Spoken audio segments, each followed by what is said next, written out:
मैं एक इंजीनियर हूं, नाम है अरमान। लोग मुझे काबिल और समझदार मानते हैं, लेकिन अगर मैं तुम्हें अपनी कहानी सुनाऊं तो शायद तुम भी मेरी अक्ल पर शक करने लगोगे। मैं एक लड़की से बेइंतहा मोहब्बत कर बैठा, लेकिन मुझे क्या पता था कि जिसे मैं अपनी जिंदगी समझ रहा हूं वो असल में मेरी सबसे बड़ी गलती थी। वो इंसान नहीं थी, बल्कि एक चुड़ैल थी, और जब उसकी सच्चाई मेरे सामने आई तो मेरी रूह तक कांप गई। तो दोस्तों, अगर आपको ये कहानी सुननी है तो वीडियो को लाइक कर दो, और अगर ऐसी ही डरावनी और दिल दहला देने वाली कहानियां सुनना चाहते हो तो चैनल को अभी सब्सक्राइब कर लो, क्योंकि आगे जो होने वाला है वो आपके होश उड़ा देगा। ये बात तब की है जब मैं मुंबई से दूर एक छोटे से कस्बे में एक निर्माण प्रोजेक्ट पर काम करने गया था। शहर की भीड़भाड़ और भागदौड़ से दूर वहां की शांति मुझे अच्छी लगी। जगह पहाड़ी इलाकों से घिरी थी और मौसम भी सुहावना रहता था। लेकिन इसी जगह पर मेरी जिंदगी का सबसे खौफनाक अध्याय लिखा जाना था। प्रोजेक्ट के सिलसिले में मेरी मुलाकात एक लड़की से हुई, नीला। पहली ही नजर में वो मुझे अलग लगी। उसकी आंखों में एक अजीब सा आकर्षण था, मानो कोई मुझे अपनी ओर खींच रहा हो। उसका चेहरा भला की खूबसूरत था, लेकिन उसमें एक रहस्यमयी उदासी भी थी। मैंने कई बार उसे दूर जंगल की ओर जाते हुए देखा, लेकिन जब भी मैंने उससे इस बारे में पूछा वो बस मुस्कुरा देती। धीरे धीरे हमारी दोस्ती गहरी होती गई। मुझे उससे बातें करना अच्छा लगने लगा। वो भी मेरी बातें बड़े ध्यान से सुनती थी, जैसे हर लफ्ज को अपने जहन में बसा रही हो। और फिर एक दिन मुझे एहसास हुआ कि मैं उससे प्यार करने लगा हूं। मैंने उसे प्रपोज कर दिया। पहले तो वो कुछ नहीं बोली, बस गहरी सांस ली और आसमान की ओर देखने लगी। कुछ देर बाद उसने कहा, अरमान, मैं तुम्हें बहुत पसंद करती हूं, लेकिन मैं तुम्हारे लिए सही नहीं हूं। उसकी आवाज में दर्द था। मैंने हंसते हुए कहा, ये कैसी बात कर रही हो? प्यार में सही गलत नहीं होता, बस एक दूसरे का साथ होता है। वो मेरी बात सुनकर उदास हो गई, लेकिन फिर धीरे से मुस्कुरा दी। शायद उसे मेरे जवाब का अंदाजा था। हम दोनों का रिश्ता आगे बढ़ा, लेकिन मुझे नहीं पता था कि मैं जिस रास्ते पर चल रहा हूं वो सीधे मौत की ओर जाता है। एक रात जब मेरी दुनिया बदल गई। उस रात बहुत तेज बारिश हो रही थी, बिजली चमक रही थी और हवाएं सनसनाहट के साथ चल रही थीं। मैंने नीला को फोन किया, लेकिन उसने उठाया नहीं। मुझे चिंता हुई, इसलिए मैं उसकी तलाश में निकल पड़ा। जंगल की ओर बढ़ते हुए मैं जैसे ही उस जगह पहुंचा जहां वो अक्सर जाती थी, मेरे कदम ठिठक गए। मेरे सामने जो नजारा था उस पर यकीन करना मुश्किल था। नीला हवा में लटकी हुई थी, उसके बाल उलझे हुए थे, आंखें जल रही थी और वो किसी अजीब भाषा में बड़बड़ा रही थी। उसके चारों ओर काले धुएं जैसा कुछ घूम रहा था। बिजली चमकी और उसकी परछाई देखकर मेरे रोंगटे खड़े हो गए। वो इंसान की नहीं, किसी और ही चीज की थी। मेरा दिमाग सुन्न हो गया, मेरे होंठ कांपने लगे। ये वही नीला थी जिससे मैं प्यार करता था, या फिर कोई और? अचानक उसने अपनी जलती आंखों से मेरी तरफ देखा और भयानक आवाज में कहा, तुमने मुझसे प्यार किया अरमान, अब इसकी कीमत चुकाने के लिए तैयार हो जाओ। मेरा पूरा जिस्म कांप गया। नीला की आवाज जैसे मेरे दिमाग के अंदर गूंज रही थी। उसकी आंखों की जलती हुई चमक मुझे सुन्न कर रही थी। मैं भागना चाहता था, लेकिन मेरे पैर जमीन में गड़ गए थे। हवा ठंडी हो गई थी, इतनी ठंडी कि मेरी सांसें जमने लगीं। नीला धीरे धीरे मेरे करीब आने लगी। उसके पैर जमीन को नहीं छू रहे थे, वो हवा में तैर रही थी। जैसे जैसे वो आगे बढ़ी, उसकी शक्ल बदलती जा रही थी। उसकी खूबसूरत त्वचा पर गहरे काले निशान उभरने लगे। उसकी मुस्कुराहट अब डरावनी हो गई थी और उसकी लंबी उंगलियां किसी पंजे जैसी लग रही थीं। मेरे मुंह से बस एक ही शब्द निकला, नीला। वो रुकी, उसकी मुस्कुराहट और चौड़ी हो गई। अब भी मुझे नीला ही कहोगे अरमान? उसकी आवाज पहले जैसी नहीं थी, वो गूंज रही थी जैसे कई लोग एक साथ बोल रहे हों। क्या हो तुम? मैंने किसी तरह शब्द निकाले। तुमने मुझे अपनाया है अरमान, अब तुम मेरा हिस्सा हो। उसकी आंखों में कुछ ऐसा था जो मुझे बांध रहा था। मैं चाहकर भी अपनी नजरें नहीं हटा पा रहा था। मेरे शरीर में एक सिहरन दौड़ गई। मेरा दिमाग कह रहा था कि भागो, लेकिन मेरे पैर हिल ही नहीं रहे थे। तभी अचानक एक बिजली कड़कड़ाई और उसी रोशनी में मैंने देखा नीला के ठीक पीछे एक औरत खड़ी थी। वो भी हवा में तैर रही थी, लेकिन उसका चेहरा झुलसा हुआ था। आंखें कोठरों से बाहर निकलने को थी। वो कुछ बड़बड़ा रही थी, लेकिन उसकी आवाज सुनाई नहीं दे रही थी। नीला ने मेरी तरफ हाथ बढ़ाया और जैसे ही उसकी उंगलियां मेरे चेहरे के पास आईं, मेरा पूरा शरीर बर्फ जैसा ठंडा हो गया। मेरे दिमाग में अजीब अजीब तस्वीरें आने लगीं, किसी पुराने महल की, आग में जलते इंसानों की और एक खूबसूरत लड़की की जिसे जिंदा दफना दिया गया था। अचानक सब कुछ काला पड़ गया। मैं जमीन पर गिर पड़ा। हवा शांत हो गई थी। जब मैंने आंखें खोली तो मैं अपने कमरे में था, पसीने में भीगा हुआ, सांसें तेज चल रही थीं। क्या ये सपना था? लेकिन मेरा शरीर अब भी ठंडा था और मेरा हाथ अब भी कांप रहा था। तभी दरवाजे पर हल्की सी दस्तक हुई। मैं कांपते हुए उठा, दरवाजा खोला। नीला बाहर खड़ी थी, पहले जैसी ही खूबसूरत, पहले जैसी ही मासूमियत लिए हुए। तुम ठीक हो अरमान? उसने मुस्कुराते हुए पूछा, लेकिन इस बार उसकी मुस्कान के पीछे कुछ ऐसा था जो मैंने पहले कभी नहीं देखा था। मेरा दिल जोर जोर से धड़क रहा था। नीला मेरी आंखों में देख रही थी, लेकिन अब उसकी नजरों में कुछ ऐसा था जो मेरे रोंगटे खड़े कर रहा था। मैं जानता था कि जो कुछ मैंने जंगल में देखा वो कोई सपना नहीं था, वो हकीकत थी। और अब वो मेरे सामने खड़ी थी, पहले जैसी ही मासूमियत के साथ। क्या हुआ अरमान? तुम इतने घबराए हुए क्यों हो? उसकी आवाज में वही जादू था, लेकिन अब वो डरावना लगने लगा था। मैंने जबरदस्ती खुद को संभाला और कहा, कुछ नहीं, बस बुरा सपना था। नीला ने धीरे से मुस्कुराया। सपना और हकीकत में ज्यादा फर्क नहीं होता अरमान। कभी कभी जो सच लगता है वो सिर्फ दिमाग का खेल होता है, और जो सपना लगता है वो असली हो सकता है। उसकी बातों में कुछ था जो मुझे अंदर तक हिला गया। मैंने महसूस किया कि मेरे हाथ अब भी ठंडे थे और मेरे शरीर में अब भी वो अजीब सा सिहरन था। क्या तुम अंदर नहीं आओगी? मैंने डर और हिचकिचाहट के बीच पूछा। नीला ने मुझे गौर से देखा, जैसे मेरे अंदर झांक रही हो। फिर वो हल्के हल्के कदम बढ़ाती हुई अंदर आई। उसके पैर जमीन पर थे, लेकिन मुझे अब हर चीज पर शक होने लगा था। अरमान, क्या तुम मुझसे डरते हो?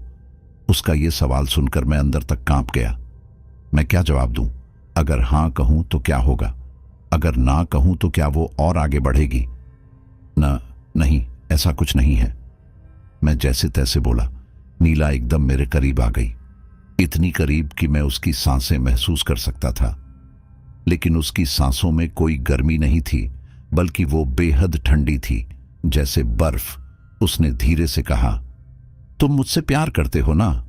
मेरे पास कोई जवाब नहीं था। प्यार? हां, मैंने उसे चाहा था, लेकिन अब मैं डर के साए में था। हां, करता हूं, मैंने किसी तरह कहा। नीला की आंखों में अजीब सी चमक आ गई। उसने अपना हाथ मेरे चेहरे पर रखा। उसकी उंगलियों की छुअन से एक अजीब सा कंपन मेरे शरीर में दौड़ गया। तो फिर मुझसे दूर क्यों जा रहे हो अरमान? उसकी आवाज अचानक ठंडी हो गई। मैं कुछ कह पाता, इससे पहले ही कमरे की लाइट अचानक तेज तेज झपकने लगी। पंखा अपने आप घूमने लगा, दरवाजे खड़खड़ाने लगे और नीला के चेहरे पर एक डरावनी मुस्कान फैल गई। अब बचने की कोई कोशिश मत करना अरमान, अब तुम मेरे हो। इतना कहते ही कमरे की सारी लाइट्स बुझ गईं। हर तरफ अंधेरा छा गया और फिर एक कर्कश चीख पूरे कमरे में गूंज उठी। कमरे में घना अंधेरा था। मेरी सांसें थम गई थीं, दिल जोर जोर से धड़क रहा था। नीला की कर्कश चीख अब भी मेरे कानों में गूंज रही थी। मैं महसूस कर सकता था कि वो यहीं कहीं थी, मेरे बेहद करीब। अचानक मुझे अपनी गर्दन पर किसी की ठंडी सांसों का एहसास हुआ। अब बचने की कोई कोशिश मत करना अरमान।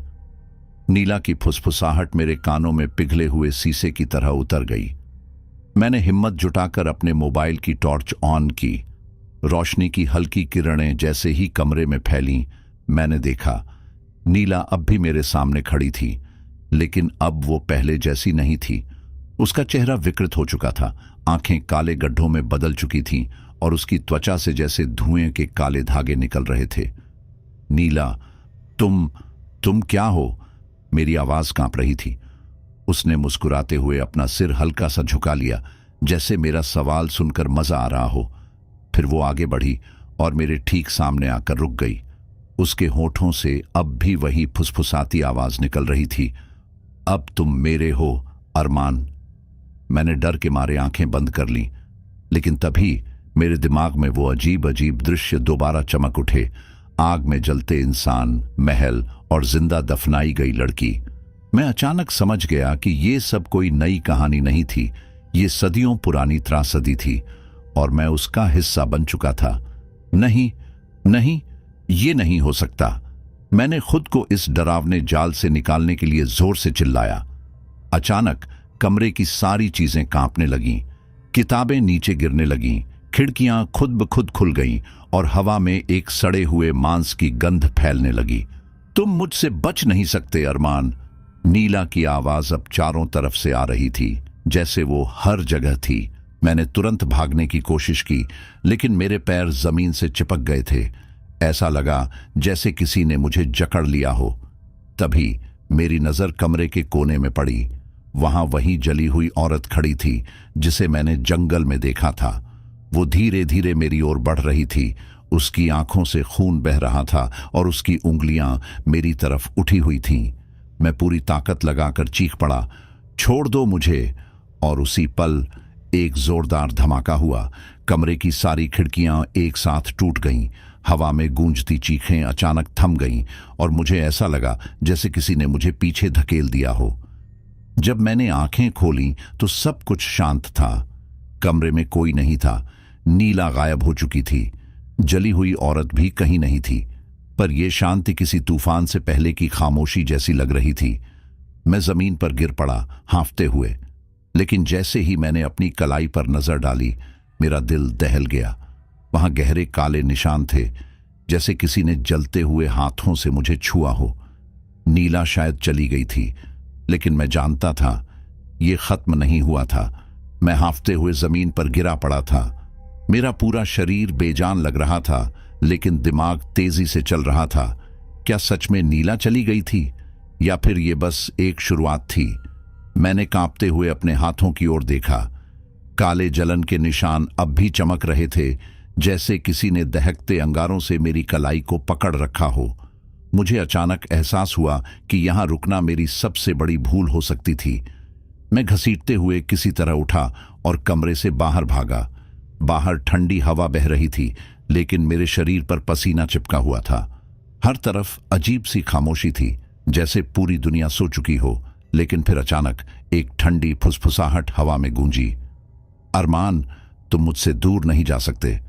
मेरा दिल जोर से धड़का। मैंने चारों ओर देखा, लेकिन वहां कोई नहीं था।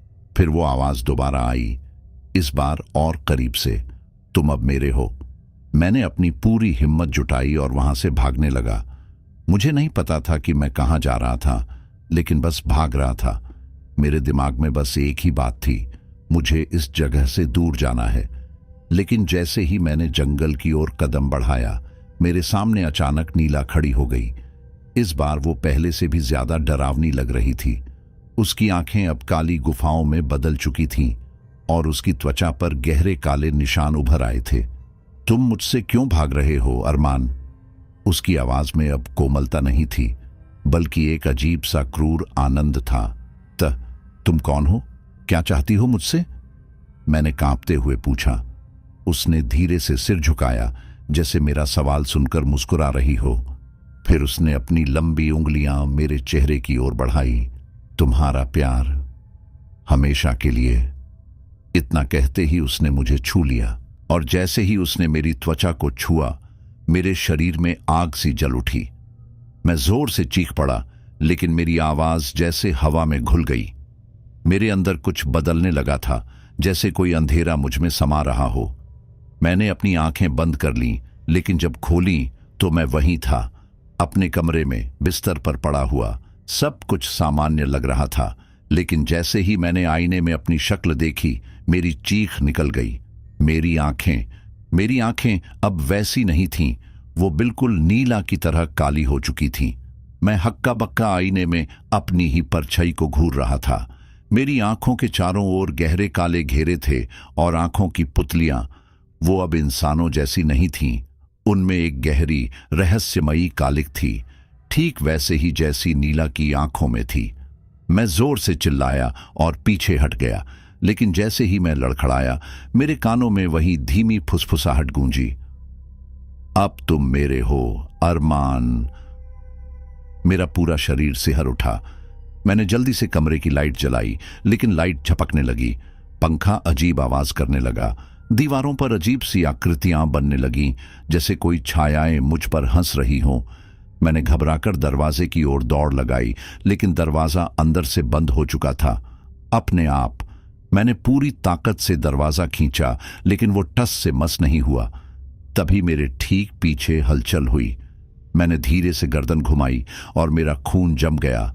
नीला आईने के अंदर खड़ी थी, मगर इस बार उसका चेहरा और भी डरावना हो चुका था। उसकी मुस्कान ज्यादा चौड़ी हो गई थी, होंठ खून से सने थे और उसकी आंखों में गहरी कालिख लहरा रही थी। अब तुम्हें कोई नहीं बचा सकता अरमान। उसकी आवाज अब कई लोगों की आवाजों की तरह गूंज रही थी। नहीं, मैं तुम्हारा हिस्सा नहीं बन सकता, मैंने हिम्मत जुटाकर चिल्लाया।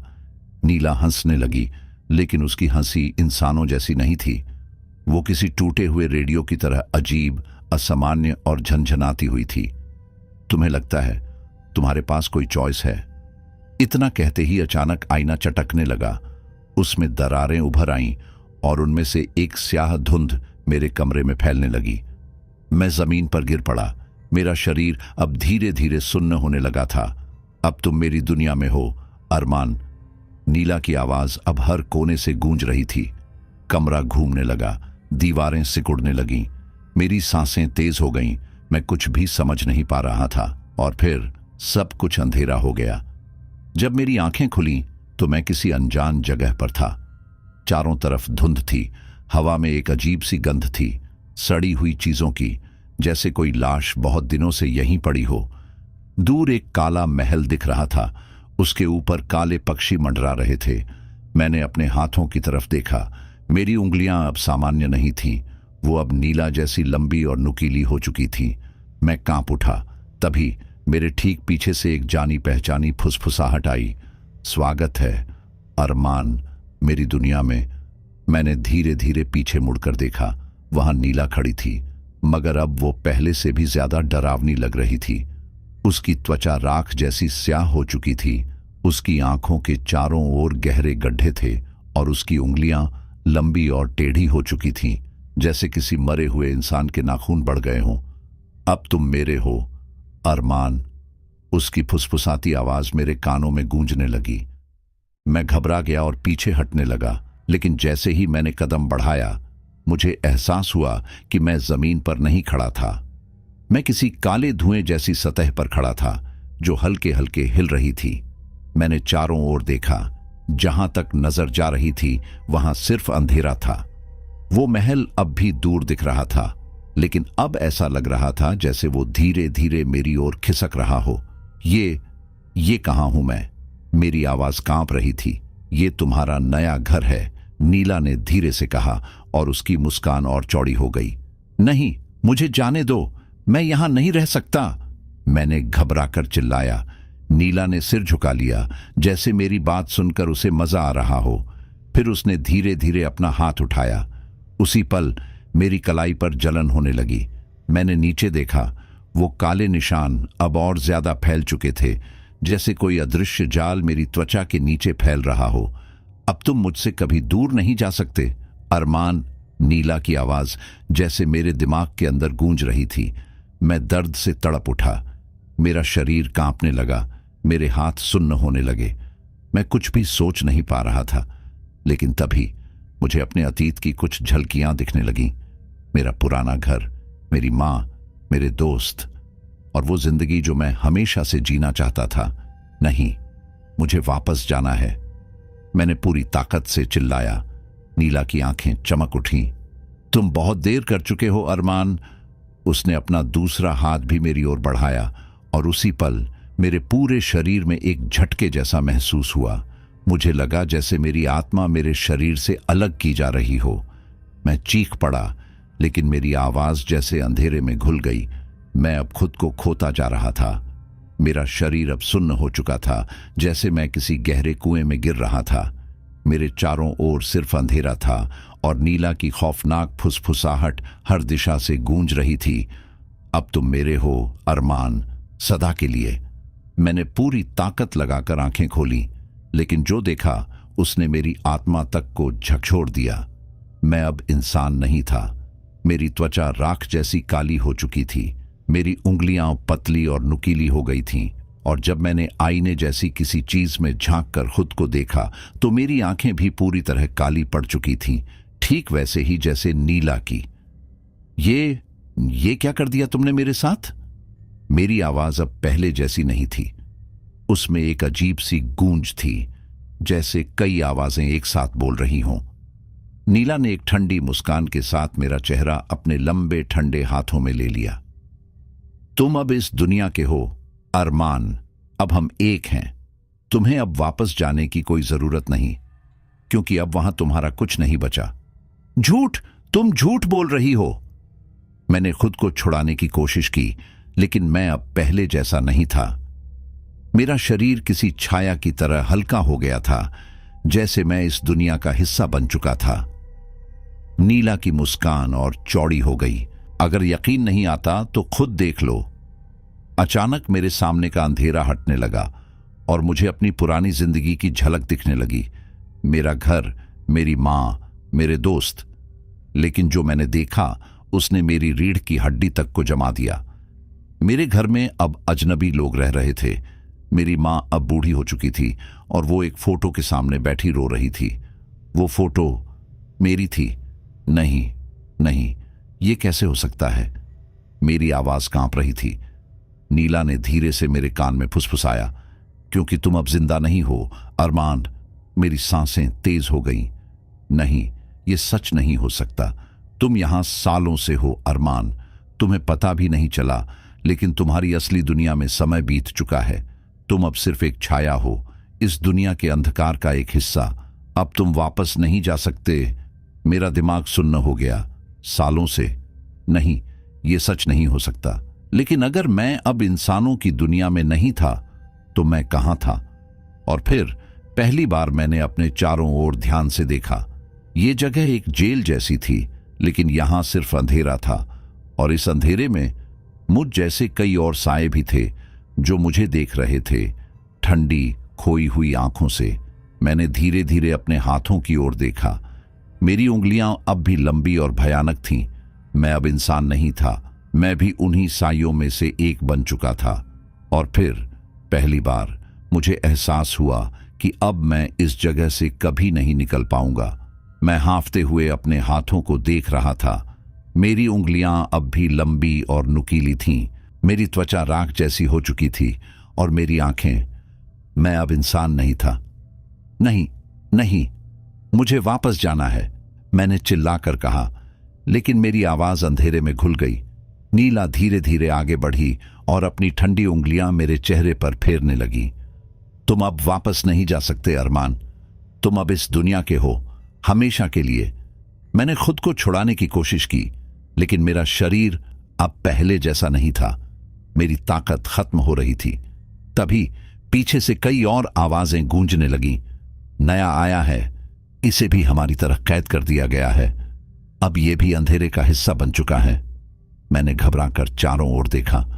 वहां मेरे जैसे कई और लोग थे, भूतियां छायाएं जिनके चेहरे धुंधले थे, आंखों में बस खालीपन था। वो धीरे धीरे मेरी ओर बढ़ने लगे। नहीं, मैं तुम लोगों जैसा नहीं हूं, मैंने चिल्लाया, लेकिन नीला ने मेरा हाथ पकड़ लिया। अब तुम हो अरमान। उसकी पकड़ में एक अजीब सी ठंडक थी जो मेरी आत्मा तक को जमा रही थी। अचानक मुझे अपने अंदर कुछ बदलता हुआ महसूस हुआ। मेरी यादें धुंधली होने लगी। मेरी मां, मेरा घर, मेरा असली नाम, सब कुछ धीरे धीरे मिटता जा रहा था। नहीं, मुझे जाने दो। मैंने संघर्ष किया, लेकिन मेरी ताकत अब खत्म हो रही थी। शांत हो जाओ अरमान। जितना जल्दी तुम स्वीकार करोगे, उतना ही कम तकलीफ होगी। नीला की आवाज ही अब और भी गहरी और रहस्यमयी हो चुकी थी। मेरी आंखों के सामने अंधेरा छा रहा था। मेरी चेतना डगमगाने लगी और फिर मुझे कुछ भी महसूस नहीं हुआ, बस एक गहरी अंतहीन खामोशी। मैंने अपनी आंखें खोली, लेकिन अब मैं कुछ भी महसूस नहीं कर पा रहा था। मेरी संवेदनाएं जैसे मर चुकी थीं। मेरे चारों ओर वही अंतहीन अंधकार फैला था। न कोई रास्ता, न कोई दीवार, बस एक अंतहीन शून्यता। नीला मेरे सामने खड़ी थी। उसकी आंखें गहरी और खाली थीं। उसने अपना हाथ बढ़ाया।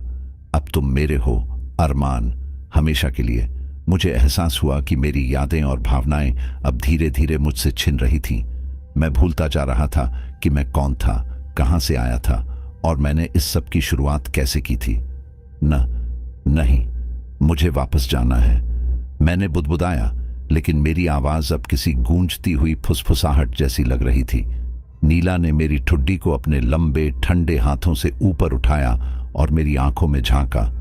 तुम्हें अब कुछ याद नहीं रहेगा अरमान, तुम अब इस अंधेरे का हिस्सा बन चुके हो। और ठीक उसी पल मेरी आंखों के सामने अंधेरा और भी गहरा हो गया। मेरी आत्मा में एक अजीब सी ठंडक फैलने लगी। मेरी यादें अब पूरी तरह मिटने लगी थीं। मैं कौन हूं, मैंने खुद से ही पूछा। नीला मुस्कुराई। तुम अब बस एक छाया हो अरमान। और फिर सब कुछ खत्म हो गया। मैं अरमान नहीं रहा, मैं बस एक और खोई हुई आत्मा बन चुका था।